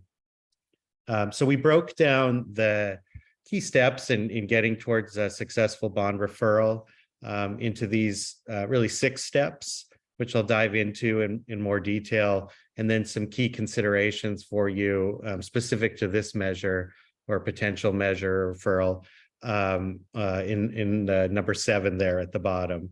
But the first one, I think, before we do that, I just wanted to quickly orient us in the overall timeline. So the green line, the green is the center there around the GeoBond. And I think that some of the discussion that I was listening to earlier really is represented in these overlapping pathways, all of which are important. So, on the green line, you see we're right where we said we're starting the GeoBond development process, winter 2023. But it overlaps, of course, with the blue up above around the operating revenue. And I think that really converges around, heading into the summer of 2023 when those issues are connected. So our goal will be to take this bond development process, walk it backwards from referral, and have a project management timeline that we can lay out step by step. But loosely speaking, I think we'll be needing to be making some clear distinctions around packages and options around that same time in the summer of this coming summer. Just wanted to give you that sense of where we are overall. But in order to get there successfully, I think it's important to start at an earlier phase. So I think, a bond referral or a measure referral needs a clear leadership and model, even in an existing established, government like a city council or a county commission. The preparation of a referral really, I think, requires its own governance model. So who's running point? What are the key milestones and decisions? What are by the time you get into a public meeting discussing referral, there's a lot of work that's been done behind the scenes. And there are tough questions to answer, and you want to maintain public trust and confidence in what's happening. So really being clear on how the agency board is going to organize itself to get ready to shape the package and make that referral ultimately. And so I would encourage us all to think about that together.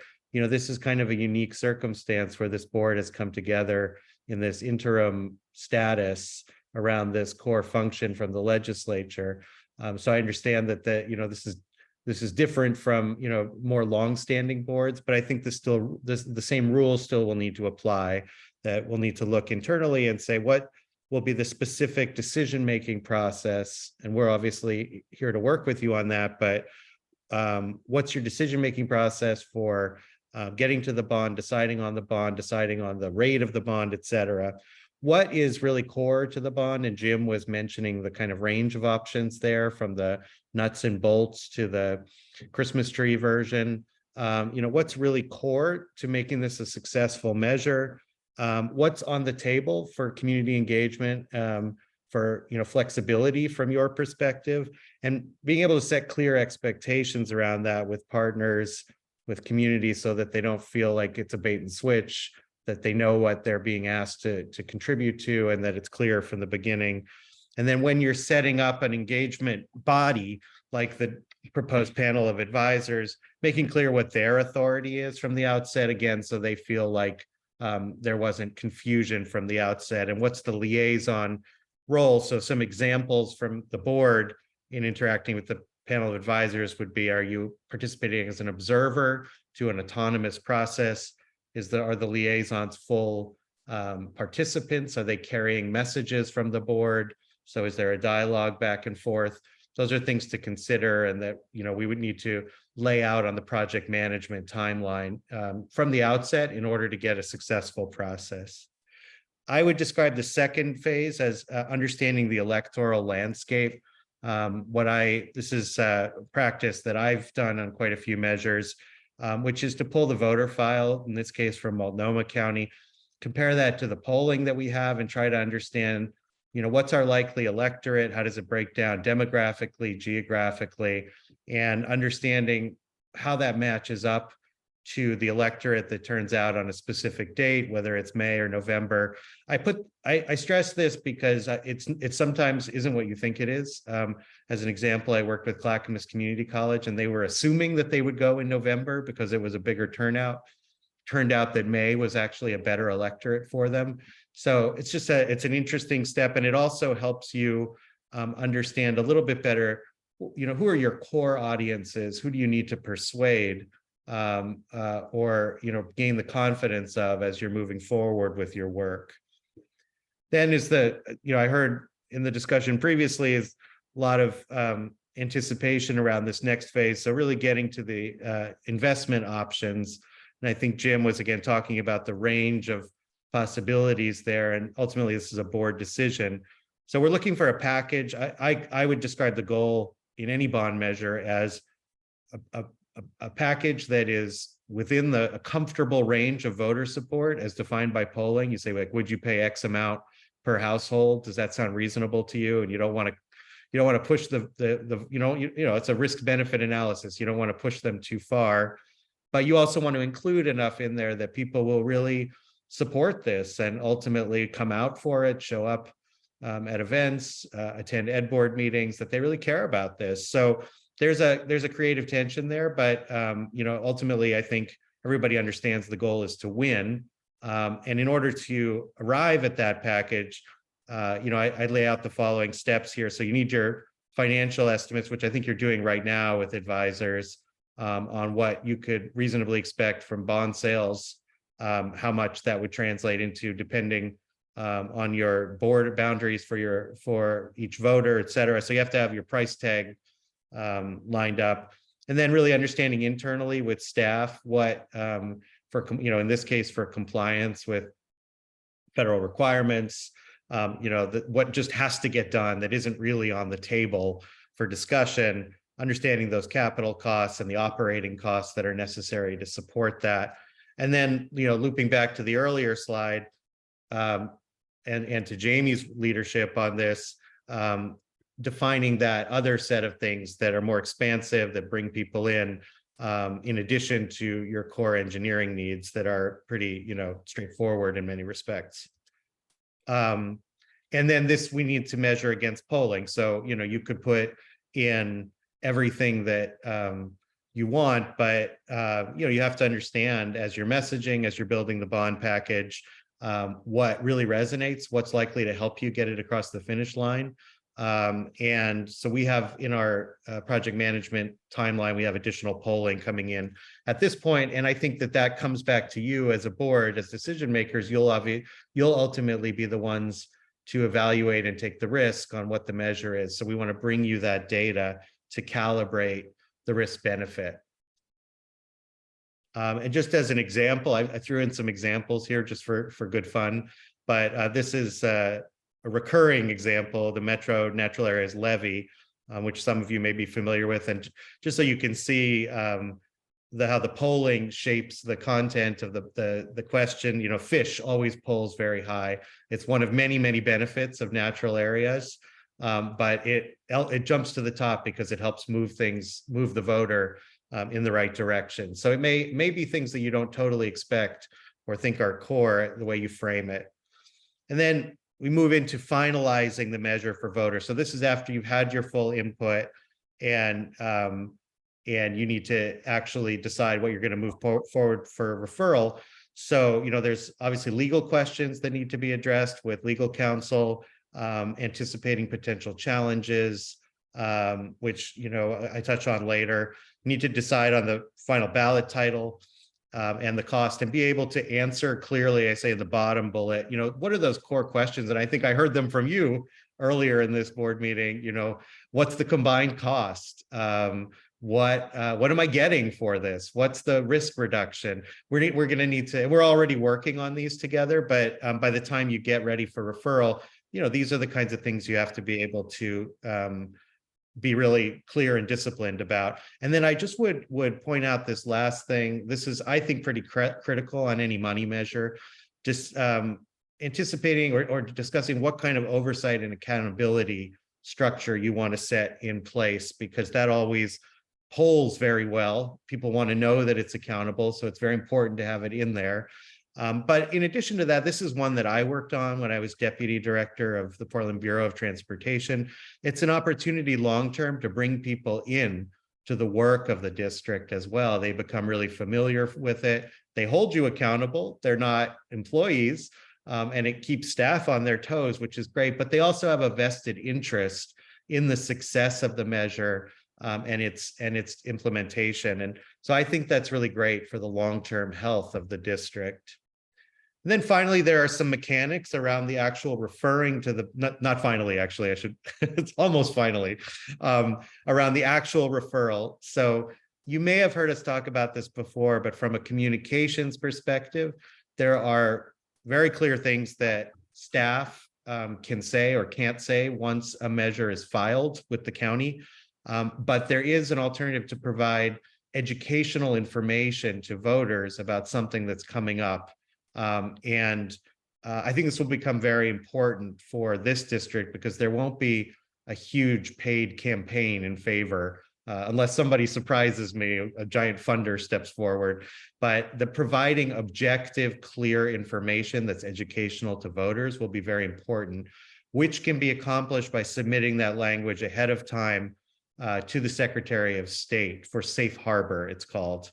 And that has a process. I won't get into it deeply here, but we want to lay that process out ahead of time. I would just add that in the choreography of the vote itself matters. So I think that board member alignment at the moment of referral is really critical. I worked on one measure in the city of Tigard where one of the city councilors voted no on the measure. And it was quite consequential because people who were looking for reasons to oppose the measure were able to say, well, look, Councilor so-and-so doesn't support it. So, you know, there must be a good reason. How you come to the measure will matter. I can't tell you whether you're unanimous or not, but I just think that the choreography of the discussion at the moment of referral, the way that we prepare the media strategy helps shape that narrative, the testimony we invite. And then you do have to anticipate, and we do in the timeline, the possibility of ballot title challenges. And I cite this, use this as an example. The charter reform, sometimes ballot title challenges are used as a way to message opposition. So just to work really closely with our attorneys and our communications specialists to anticipate what those challenges might be. what the legal response is to it, and what the communications response is to it as well. Just very briefly, there are specific forms that you have to fill out as part of the sequence to refer. We'll stay on top of every, there's Carrie and all of us will stay on top of this.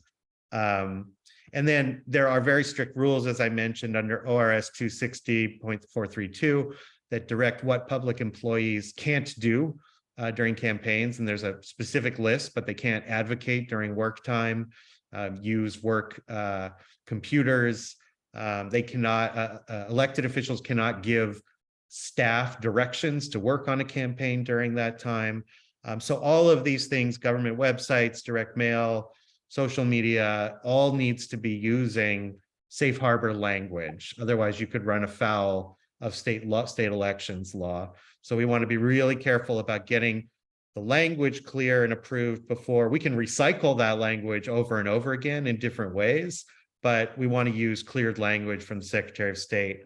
Elected officials themselves are allowed to campaign during work hours, and staff can volunteer in off hours as long as they're careful about distinguishing those. I just wanted to give you a couple examples to look at of what safe harbor mailers. So these are educational pieces, and you can see on the left that it says this information was reviewed by the Secretary of State. One is from the Portland Parks Bond, another is from PPS. So they can be quite detailed. One even has a quote from Amanda Fritz saying this bond is pretty good. As long as, and there's a list from Secretary of State of things that they can't do. They have to be objective. They can't be persuasive in nature, but we can have evocative imagery and say very objectively, this is a thing that will happen if voters, if this is approved, the place will be safe, our region will be safer, flood risk will be reduced, et cetera. So there's quite a lot we can say. And these are the kinds of things I just wanted to show you in contrast. A campaign, a bond measure campaign can do fundraising, would do fundraising, advocacy, et cetera. So these are the things that would be happening beyond the public sector. Just wanted to touch on a few, I know we're running short on time, but a few key considerations. I mentioned earlier, it's really important that we think about this public process and the messaging from the district, because I'm assuming we will not have a lot of money to make a persuasion argument as part of a paid campaign once it's referred. It really is going to have to thrive on its own objective merits, that this is good for the region, makes sense, and is reasonable in cost. That not having a persuasion campaign, a yes campaign, or a strongly funded one, does make it very easy for opposition, if there is opposition, to cast doubt in voters' minds. So we want to be really thoughtful ahead of time about what are the issues. When I was at PBOT and we were running the gas tax projects, looking at every single project, we had an audit to respond to, making sure that the operation was as tight as possible ahead of time to avoid criticism. And I do think I put this up here as one opposition message. This is an example from the 2010 Portland Public School bond that failed initially, passed later. And one of the criticisms about it was that it was running at the same time as a local option levy. So there were two fees at the same time. So I just bring that up as a caution on our project that we're going to really need, and I heard that in the discussion, to have a really clear message on why flood safe Columbia River is a unified package with an integrated set of outcomes that benefit people in our region. So just coming back to this, again, we'll be working through we call it count back calendar from referral to make sure that all these steps have a timeline, bring that so that we can bring that back to you and keep us on track. Because ultimately these decisions are board decisions. So we just want to lay them out and give you the information to communicate them as well as we possibly can. Thank you. I'm sorry if I went a little over. I was trying to get through it all, but I really appreciate your time and would be happy to talk through any of it. Thanks, Noah. I just want to do a quick time check. We're at 2:55, knowing there's going to be questions, discussion. Noah, would you stop sharing your screen so we can see each other? Thank you. You bet. just a notice, I need to leave right at 3 o'clock. So if the board does have desire to keep discussions going a little beyond our 3 o'clock end time, I have to turn the reins over to James Allison today to conclude you. But with that, let's open it up. And Chair Questions, Fancher, if I might just add one thing, as I mentioned at the beginning, this is meant to be an introduction to just give you a sense of the lay of the land, the language, the big major steps. But this isn't the only time we're going to be talking about this. We're going to be coming to you at every meeting with a smaller bite of each one of these steps and taking a deeper dive. And so, and we'll, this information will be included in your, we'll send it out to you so you can sit with it. Anyway, I just wanted to make sure that you knew that. Thank you, Jamie. Nancy. Yeah, and so in that light, Jamie, here's a question that you could answer, make clear, very clear for us later. It doesn't have to be now. And that is, as board members, we're not elected, but the new board will be elected. So do we serve as elected people? And does that mean that we can campaign? And so that's number one. And number two, as board members, none of us are getting paid right now. So I guess if we're not public employees in our day jobs, then the public employee thing doesn't apply to the board members. But if we are public employees in our day jobs, then we continue to just work off hours for this effort. That would be a really nice clarification, because we have all those things happening at once. Yeah, I appreciate that. And I saw, head noddings and head shakings, at the different questions that you raised. And that's part of when I said we're going to come back to you with smaller bites of this process. We'll take a deeper dive. We want to make sure that you are on board, understand your role, what's happening at the different stages. So absolutely, Nancy, good questions. I would just say, as far as I think that was my understanding, is that's entirely accurate the way you just described it, Nancy, but we can double check all of that and come back to you. I think it's better safe than sorry, but I think you did a great job analyzing it. And I don't know. I just want to say, oh, sorry.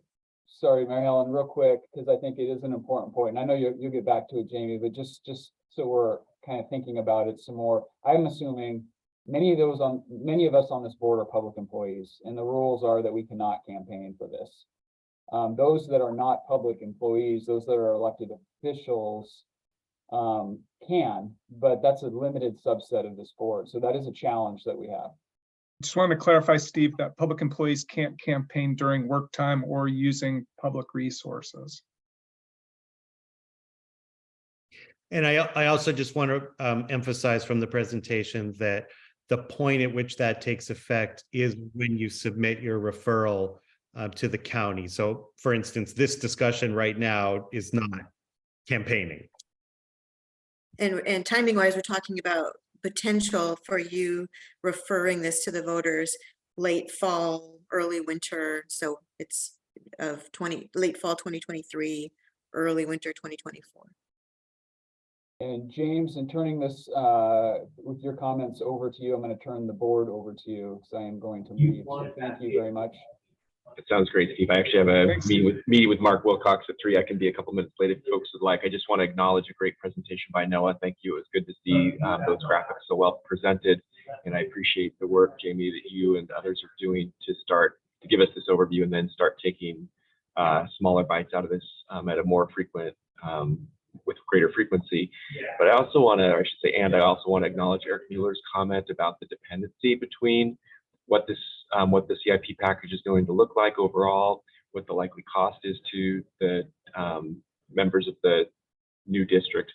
And so just being mindful that at some point it'd be great to have some clarity and some dependency around what we're likely going to be asking for what we're likely to ask for in the bond measure, and how that's squaring up with the likely cost to the 2 or 3 geographies. I understand.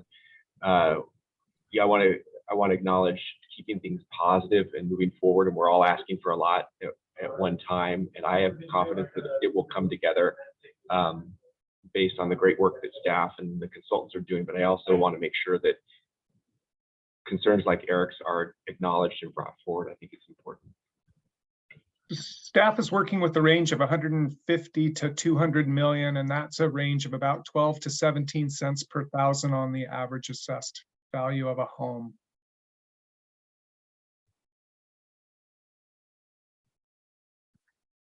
I just wanted to say, I'm really glad to see that Noah's working on this. He probably doesn't even remember, but I was on the LTIC committee when he was at PBOT, and that was a nightmare waiting to happen every day or every meeting. And he was able to bring that around and finally help committee members like me who asked a million questions and said, I'm not going to support this.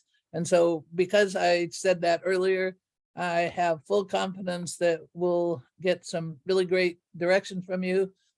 I still have contact with Steve Novick, and he thinks the world and all of you. I think you know that. And so I think this is a great benefit, and good to see you again. And thank you for putting my fears at heart away. Great. Thanks, Mary Helen. Ashton? Thank you for recognizing me. I just really want to say quickly, hello to my good friend Noah. That was a good presentation. He and I worked together on fixing our streets. He was key in keeping me up to speed as I chaired that committee. So I have full faith that we can get another measure here going. And whatever you need me to do, Noah, in terms of pulling together committees or whatever from the elected position, let me know. Great. Thank you, Ashton. Any other questions, comments, anything before we adjourn today? That looks like a no. Well, Ashton, thank you for letting us finish on such a positive note. Always important, and welcome to the board. It'll be great to work with you. Folks, thank you for being here today. Thank you for your time. Thanks to the staff for all the presentation. You folks have a good day today, good Friday, and good weekend.